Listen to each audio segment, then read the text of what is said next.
Amis Ludomaniacs, bonjour et bienvenue dans cette nouvelle vidéo à la veille du début du FIGE et juste avant d'y partir, on a décidé de tourner cette vidéo et une fois n'est pas coutume, je la tourne avec une autre chroniqueuse de Ludomaniacs, c'est Laetitia. Bonjour Laetitia. Bonjour Ludo, effectivement nous allons vous présenter les 4 catégories nominées pour l'As d'Or. Alors évidemment on ne va pas donner le pronostic, on va juste énoncer, dire les jeux que nous aimerions peut-être voir gagner nous, et puis peut-être qu'ils gagneront, on ne sait jamais. Écoute, on va voir. Alors je tiens à dire qu'on ne s'est pas consulté sur le classement qu'on a établi des jeux. On a fait justement chacun par préférence. On va voir ce que ça va donner. On va découvrir. Allez. Donc on commence par quoi du coup? Alors dans la catégorie jeu de l'année de catégorie enfant. Alors catégorie enfant, on a un Flashback Zombie Kids qui est un jeu pour 1 à 4 joueurs de 7 ans et plus, environ une trentaine de minutes, qui est un jeu d'enquête avec des images. Il va falloir, en regardant les images du jeu, résoudre l'enquête et passer d'une image à l'autre. Il y a 3 scénarios disponibles dans la boîte et c'est un jeu coopératif. Ensuite, on a La Colline au feu follet, qui est un jeu pour 1 à 4 joueurs, à partir de 5 ans et plus, pour des parties d'environ 20 minutes. C'est un parcours de billes qui demande un petit peu d'adresse pour faire avancer ses personnages. Voilà. Et le troisième, c'est La planche des pirates. On est à peu près dans les mêmes eaux que pour La colline au feu follet, parce que c'est 2 à 4 joueurs celui-ci, et c'est aussi du 5 ans et plus, 20 minutes environ. Et là, c'est dans un thème donc pirate, vous l'avez compris, un jeu de stop ou encore et d'adresse, quoi. Voilà. Alors, raconte-moi, qu'est-ce que toi, on va commencer par quoi? On fait 3, 2, 1? On ménage le suspense, on commence par en bas? On fait comme ça. Allez, donc je te laisse démarrer sur ton troisième. Alors, pour moi, le troisième, ça serait plutôt Flash Zombie Kids, parce que je m'interroge sur la rejouabilité et puis voilà, sur l'enquête. Je pense que pour les enfants, il faudrait déjà être un peu plus âgé. Peut-être 7 ans, ça commence, mais pour être intéressé par ça, peut-être un peu plus âgé. D'accord. Je te laisse enchaîner, vas-y, va jusqu'au bout, et puis après j'y vais. D'accord. En 2, j'ai mis Les Pirates, qui a l'air d'être un petit jeu sympa, assez amusant, mais inversement, ça demande quasiment que de l'adresse finalement, donc en 2. Et moi, pour la première place, je mettrai La colline au feu follet. D'abord, j'adore le thème, voilà, le thème des sorcières, farfadet, lutin, je sais, ouais, voilà. Mais je vois l'univers. Voilà, ouais. et puis surtout, je trouve ça très très fun, ce système de billes totalement, voilà, c'est novateur et j'aime beaucoup. Bah, c'est vrai que ça me fait penser à l'époque où on avait sorti le jeu avec la toupie aussi, là on est passé dans les billes, et c'est assez sympa de revoir des classiques comme ça qui s'intègrent dans les jeux de société. Alors écoute, moi je pars à rebours, parce que tu vois, la surprise fait que moi j'ai plutôt mis La colline au feu follet en dernière position. Ça m'attirait moins de rejouer aux billes, pourtant j'ai joué quand j'étais petit, même si le jeu, j'ai déjà vu, il a déjà été primé, il est vachement bien fait, c'est quelque chose qui m'attirait moins. En 2, on va être d'accord sur le 2 parce que j'ai mis La planche des pirates aussi. D'accord. Voilà, bon après ça reste du 5 ans et plus, donc on est dans du jeu d'enfant, donc évidemment il y a un petit peu stop encore, donc il y a quand même un petit peu stratégie, mais ça m'attirait moins et peut-être c'est un petit peu de ma faute, j'ai peut-être attiré par le jeu le plus adulte, parce que je pense que tu as raison, 7 ans et plus c'est peut-être un peu léger pour Flashback Zombie Kids, et je pense que 8-9 ans c'est plus le créneau peut-être quand même si ça reste du jeu enfant, bon voilà. Mais c'est celui qui m'a le plus attiré de par l'univers, de par les illustrations, ce côté enquête. Voilà, donc écoute, pour le coup on a mixé, on a carrément inversé notre première et notre troisième place. Du coup on verra bien. Donc voilà, on se donne 2 chances quelque part. Voilà. Donc c'est pas plus mal. Bon, écoute, super, je te propose de passer à la catégorie initiée du coup. D'accord, alors on a comme premier jeu Alice is Missing. Donc c'est un jeu d'enquête à jouer avec notre portable, avec le téléphone. C'est pour les plus de 16 ans, pour des parties d'environ 2-3 heures, entre 3 et 5 joueurs, donc c'est des images sur le téléphone. Donc ça permet, alors il y a la possibilité de jouer à distance, et de toute façon, même quand on joue ensemble, enfin dans la même pièce, on n'est pas censé se parler. Donc bon, assez original le concept pour le coup pour celui-là. On a aussi Challengers, qui est un jeu là qu'on peut jouer très nombreux, puisque ça va être de 1 à 8 à partir de 10 ans, et après, bon, selon le nombre de joueurs, entre autres, des parties de 30 à 60 minutes. Alors c'est un petit peu spécial ce jeu, parce que c'est du deck building d'un côté pour préparer, on va dire, ces affrontements, et puis après, des affrontements en combat de 2 par 2 en fait. Donc évidemment, si vous êtes 4, eh ben, vous allez affronter 2 et 2, puis après on va voir qui gagne, on va se raffronter pour déterminer un gagnant final. Si on est à un nombre impair, évidemment, on aura un automat pour combler tout ça, que ce soit en solo, bien que je pense pas que ce soit l'objectif de jouer en solo à ce genre de jeu, mais au contraire le plus nombreux possible. Mais si on joue à 5 par exemple, ben, forcément quelqu'un va affronter l'automa à un moment pendant que des joueurs humains s'affrontent. Mais à l'arrivée, ça fait un tournoi comme ça, et entre chaque tournoi, on va construire son deck. Et enfin, on a Turing Machine, donc, qui est un jeu de déduction et de logique pour trouver des codes. Donc il y a une rejouabilité infinie entre 1 et 4 joueurs pour des plus de 14 ans et des parties de 20 minutes. Voilà. Et donc, bah, je vais peut-être y aller moi pour mon classement. Tout à l'heure, tu y allais en premier. Allez, alors, à rebours. Voilà, à rebours toujours. Donc, on va passer pour le 3. Le 3, moi, j'ai pris Alice is Missing. C'est celui qui m'a tiré le moins. Alors, c'est pas que j'aime pas les jeux d'enquête, vous l'avez vu, j'ai voté pour Flashback Zombie Kids, la catégorie d'avant. Donc, peut-être vous vous dites, mais c'est bizarre. D'un côté, il met un jeu d'enquête en premier, puis là, il le met en dernier. Je l'ai mis en dernier, celui-là, ça m'a moins attiré. Déjà parce que bah, je suis un peu vieux jeu. Moi, j'aime pas trop l'utilisation forcément des technologies pour jouer à un jeu. Donc là, on est obligé d'utiliser son téléphone. Donc, ça m'ennuie un petit peu. Voilà, je préfère pas utiliser la technologie dans les jeux de société. Et puis aussi, bah, c'est un concept, et je comprends le concept, mais du coup, c'est un jeu où on communique que par le téléphone. Et donc, silence, même si on est ensemble dans la même pièce. Et moi, le jeu de société, j'aime bien parler, j'aime bien le côté société du jeu. Et donc, ça me manquerait trop. Donc, du coup, aussi original soit-il, je l'ai mis en 3. En 2, j'ai mis le Challengers. Parce que bah, j'aime bien quand même ce concept d'un jeu où on peut jouer aussi nombreux que ça, et puis s'organiser comme ça un petit tournoi, et puis entre chaque tournoi pouvoir apporter des petites modifications, et puis essayer au fur et à mesure de se hisser à la première place.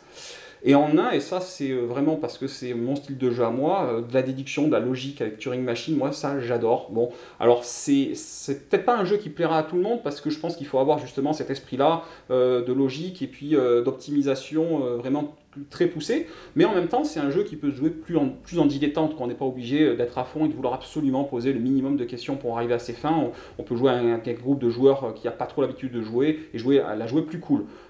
Pas avec moi. Moi, je la jouerai beaucoup moins cool, et j'essaierai toujours d'optimiser au maximum, et c'est d'ailleurs ça qui me plaît dans ce jeu. Mais écoute, je ne sais pas si ça va être comme ça pour la suite, mais on est complètement... Encore? Ah oui, on est encore à rebours. Écoute. Puisque moi, en 3, j'ai placé Challengers. Hein, donc, du coup, moi, je n'aime pas du tout l'idée de l'affrontement en deck building, parce que... déjà, pour moi, c'est trop de hasard. Et puis, voilà, je vais me faire beaucoup d'ennemis, mais ça me fait penser à Magic. Et j'aime pas du tout ce concept-là. Okay. Donc, voilà. En 2, j'ai mis Turing Machine. Je l'ai mis en 2, mais honnêtement, c'est pas mon truc non plus, parce que j'ai du mal avec tout ce qui est la logique dans l'espace, etc. En revanche, je trouve ça très malin, très intelligent. Et je pense même qu'au niveau pédagogique, ça peut être un très bon jeu pour s'améliorer, justement. Alors du coup, j'ai mis ton dernier... Ça fait 2 fois qu'on fait ce coup-là. Moi, le premier, c'est Alice is Missing. Je comprends tout à fait qu'on puisse être réfractaire au concept du téléphone et de l'isolement que ça peut engendrer, c'est vrai. Mais en même temps, on peut le voir à l'envers, ça peut être un tremplin pour aller dans les jeux de société. Ça peut être voilà, autre chose, rapatrier d'autres profils de joueurs, et pourquoi pas commencer comme ça. Puis c'est complètement novateur, et puis je pense qu'il faut peut-être avancer avec son temps. Voilà. Ah non, mais voilà. Non, mais voilà. Ça c'est une évidence, et pour le coup, effectivement, c'est un jeu 16 ans et plus, et peut-être qu'il y a des ados du fait du téléphone qui peuvent peut-être justement passer le cap. Voilà, passer le cap, c'est ça. Ok, pas mal. Donc du coup, on en vient à la 3e catégorie, la catégorie expert. La catégorie expert. Alors la catégorie expert, moi c'est celle qui m'a donné le plus de fil à retordre, on va dire. Parce que déjà c'est plutôt le genre de jeu auquel j'aime jouer. Donc peut-être que je suis trop bon public pour cette catégorie, parce que voilà, les 3 tu voulais tout... Ouais, voilà, moi... tous en premier. Ouais, quasiment, voilà, bon, j'exagère, hein, forcément, on a toujours des préférences par rapport au thème, par rapport aux mécaniques, etc. Mais le fait est que les 3 jeux là, qui ont été sélectionnés cette année, moi j'ai eu du mal à les départager. En expert, on a Ark Nova, c'est 1 à 4 joueurs, c'est 14 ans et plus, c'est 120 à 180 minutes, c'est de la planification, construction de Zoro, de très nombreuses cartes. Celui-là, bon, ça fait un bon moment qu'il est sorti en début 2022, vous en avez forcément entendu plus que parler, puisqu'il y a maintenant un championnat de France pour ce jeu. Alors, ensuite, on a Carnegie. Alors, Carnegie, le thème, c'est que c'est une gestion d'entreprise basée sur la vie d'Andrew Carnegie, donc une entreprise du 19e siècle aux États-Unis. C'est une poste d'ouvrier où il faut en même temps créer son entreprise, mais en même temps, comment dirais-je, faire de bonnes actions, enfin voilà, essayer parce que c'était un philanthrope en fait, donc il faisait quand même partager pas mal. Voilà. Effectivement, c'est l'idée. Et le 3e, on avait Fédération, c'est le plus récent des 3, je pense, c'est du 2 et 4 joueurs, 14 ans et plus, 120 minutes, donc on est toujours à peu près dans les mêmes eaux, on est dans du jeu expert, c'est de la poste d'ouvrier avec un petit twist sur les différents effets que chaque poste d'ouvrier peut faire dans un thème spatial avec une forte rejouabilité, on va dire. Donc, ça va être à toi de commencer. Je crois que j'avais donné mon classement tout à l'heure. Allez, alors, pour moi, donc j'ai mis en 3 Ark Nova. Donc, oui, alors c'est pas. Alors, je sais que je vais me faire peut-être plein d'ennemis, etc. Mais je sais qu'il a eu beaucoup de succès. Mais je n'adhère pas au thème de mettre des animaux. Dans des enclos, tout donc ça. Celui-là, ça s'est joué peut-être sur la thématique principalement. Alors, et puis non, pas forcément. C'est la thématique, et après j'ai une préférence pour les jeux de postes d'ouvriers plutôt que de cartes. Donc c'est pour ça qu'il est venu naturellement. Ça fait beaucoup. Okay. Voilà, il est venu naturellement en dernier. Donc pour les postes d'ouvriers, donc on avait Carnegie et Fédération. J'ai mis Carnegie en 2e. Parce que pareil, le thème j'aime moins, et parce que Fédération en fait j'aime beaucoup, donc le plateau est très joli, ça donne envie d'y jouer, et puis j'aime le fait du changement de l'effet papillon dans la pose d'ouvrier. D'accord. Voilà. Écoute, si vous avez déjà bondi une fois, vous allez bondir 2, parce que moi on va être d'accord sur une seule chose. J'ai aussi mis Ark Nova en dernier, et pourtant j'adore le jeu, puisque je vous l'ai dit, c'est compliqué pour moi de choisir entre ces 3 là. Mais c'est parce que j'avais envie d'un peu plus d'originalité. C'est vrai qu'Ark Nova, aussi bon soit-il, c'est on va dire le cœur du jeu, c'est 2-3 très grosses mécaniques qu'on a vues dans d'autres jeux il n'y a pas si longtemps. Du coup, il est très bon, mais j'ai moins été attiré par lui. En 2, je suis allé mettre Fédération. Donc, du coup, on va encore pas avoir le même vainqueur, on va dire. Donc, on a toujours 2 chances sur chaque catégorie.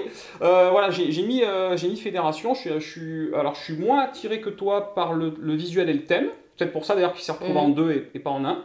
Les mécaniques, par contre, je suis un peu d'accord avec toi. Voilà, j'ai bien aimé la mécanique du jeu, la rejouabilité. Je pense que c'est un jeu qu'on peut ressortir avec plaisir. Donc de ce côté-là, c'est pour ça qu'il a pris la 2e place. Et du coup, moi, je suis plutôt allé vers Carnegie pour la 1re place. Après, moi aussi, j'aime beaucoup la poste d'ouvrier de toute façon. J'aimais bien le thème, j'aimais bien les mécaniques. Voilà, je tente la surprise. On verra comment ça se passe. Et du coup, il nous reste parler du jeu de l'année, tout court. Oui. Alors, on a Acropolis. Acropolis, qui est une prise et pose de tuiles en 3D, avec différents scorings, sur le thème donc de l'Antiquité grecque. Voilà. Qui est un jeu de 2 à 4 joueurs pour les 8 ans et plus, et qui est pour une partie d'environ 20 minutes. Ensuite, on avait quoi? On a District Noir. Alors là, c'est un petit peu spécial parce que c'est un jeu 2 joueurs, ni plus ni moins. C'est un affrontement du 2 joueurs, du 10 ans et plus, 20 minutes. Et là, on va tout simplement avoir des mains de cartes qu'on va au fur et à mesure jouer dans une rivière et pouvoir récupérer les cartes dans cette rivière pour après les mettre chez nous et essayer d'obtenir des majorités ou des séries si on ne gagne pas avant la fin de la partie sur la combinaison des 3 cartes villes. Et tout ça, c'est dans les années 20 environ. Ensuite, nous avons That's Not a Hat, donc, qui est un jeu d'ambiance pour entre 3 et 8 joueurs, pour 8 ans et plus, des parties de 15 minutes. Donc, où c'est un jeu où il faut mémoriser des cadeaux qu'on nous donne et puis bluffer pour dire si c'est le bon cadeau, si c'est que je donne ou que j'ai, enfin voilà. Donc, le décor est minimaliste, mais bon, c'est un jeu qui a l'air de bien se jouer. Bon, eh ben écoute, c'est à moi de parler. Toi. Bon. Je t'en prie. Alors, on va voir, c'est notre dernière chance d'être d'accord sur le numéro 1. Donc, c'est maintenant ou jamais. Fais pas une drôle de tête quand j'annonce déjà le 3 si c'est ton 1. Hein, voilà, on va essayer de tenir en haleine jusqu'au bout. Alors, moi en 3, j'ai mis District Noir. Ça m'a tiré moins. Alors, je reste un petit peu encore déjà je suis très à l'ancienne, moi, on va dire. Donc, je reste toujours dans l'idée que j'aime bien jouer nombreux aussi, si j'en avais la possibilité. Donc là, on est dans un jeu qui est uniquement 2 joueurs. Donc, forcément, ça limite. Mais pas que. Je dois avouer que le mécanique, le thème aussi m'attire un petit peu moins. Donc, voilà. Aussi bon soit-il, j'ai choisi de le mettre en numéro 3. En numéro 2, je suis parti sur le jeu d'ambiance That's Not a Hat, qui lui par contre, inversement, bon, est un jeu d'ambiance, automatiquement beaucoup de joueurs, hein, c'est mieux d'y jouer à nombreux si possible. 3 joueurs, même à la limite, je pense que c'est pas assez, on met 4-5 minimum pour démarrer. Le jeu est pas mal, ce concept-là est comme tout jeu d'ambiance qui doit être on va dire efficace et rapide, je pense qu'il l'est. C'est-à-dire que la mécanique est simple, on peut l'expliquer rapidement. Mais malgré tout, n'a pas réussi pour moi à empocher la première place. Et j'ai choisi donc Acropolis en premier parce que, encore une fois, c'est certainement plus mon genre de jeu. Voilà, un jeu où on va chercher de la tuile, on va la poser, où on va essayer d'optimiser sa pose pour faire du scoring. Donc ça dépend du type de jeu que vous aimez. Moi, c'est ce que j'adore. Donc du coup, j'ai mis Acropolis en 1. Écoute, une fois de pas coutume, je vais commencer pour mon premier puisque tu parles d'Acropolis. Et enfin, nous avons le même classement, pas complètement, hein, ah, mais j'ai mis Acropolis en premier. Incroyable. Pour les mêmes raisons. On y est arrivé. Voilà, pour les mêmes raisons, j'aime bien, c'est de prendre les tuiles, de les placer d'une façon optimale. J'aime bien le thème de la Grèce antique, donc voilà, je te suis pour. Bon, alors pour le jeu de l'année, on n'a qu'une seule chance là. Voilà. C'est Acropolis ou rien pour rien. Bon, on verra. Mais en revanche, j'ai mis District Noir en 2 et je voulais le mettre. J'ai hésité à pas le mettre en premier. D'accord. Pourquoi ? Parce que des jeux à 2 joueurs, il n'y en a pas tant que ça. Voilà. Vrai. Et il me fait un petit peu penser à Jaipur et que j'aime beaucoup. Parce que c'est un jeu de majorité aussi, c'est un jeu pour 2, etc. Même si c'est pas du tout la même chose, hein, mais je veux dire, dans l'idée. Et du coup, je trouvais que ça manquait un peu et moi j'aime bien. Donc c'est pour ça que j'ai hésité aussi à le mettre en premier, mais je l'ai mis en 2, donc voilà. Donc je le mettrai en 2. Et ensuite, j'ai mis en dernier That's Not a Hat. Bon, moi, c'est pas du tout mon truc. Je sais que t'es pas trop jeu d'ambiance, donc j'avais pas trop d'espoir pour celui-là. C'est pour ça que j'avais quasiment une chance sur 2 qu'on ait peut-être la même chose sur ce coup-là, ça m'étonne pas trop. Écoute, je crois qu'on a fait le tour. Alors, encore une fois, c'est juste par rapport à nos goûts. C'est pas un pronostic, même si on va croiser les doigts quand même pour les jeux qu'on avait envie de voir en première position. Et puis, évidemment, on vous tient au courant pour... les résultats. Là, on y est presque, demain soir, quoi. Voilà. Donc, demain soir, on y sera, on verra ça, on verra un petit peu sur qui empoche quoi. Et si vous avez des questions, n'hésitez pas à nous demander. Et puis, si vous avez vos pronostics ou si vous avez comme nous vos coups de cœur que vous aimeriez voir gagner, n'hésitez pas à commenter pour nous dire ce que vous en pensez. Vous avez que 24 heures pour faire des pronostics. Après, c'est de la triche une fois qu'on connaît le résultat. Hein. Donc, n'hésitez pas à commenter directement. Et puis, écoute, je pense qu'on essaiera de se faire quelques petites vidéos du salon, sur place. Voilà. Parce que ça va donner, mais on va essayer. Voilà, exactement. On vous promet rien, il y aura des vidéos, on vous promet rien sur la qualité, on vous promet rien sur rien, mais on va essayer de faire des vidéos sur les personnes qu'on croise, sur les jeux qu'on croise. Pas tout le temps, pas surtout, c'est compliqué d'avoir le temps, mais on va essayer de vous proposer comme ça un certain nombre de vidéos que vous verrez certainement apparaître au fur et à mesure sur la chaîne, probablement samedi, dimanche. Voilà, restez à l'écoute, et puis on reviendra vers vous. On se revoit. Allez, au revoir. Amis de Maniac, à très bientôt.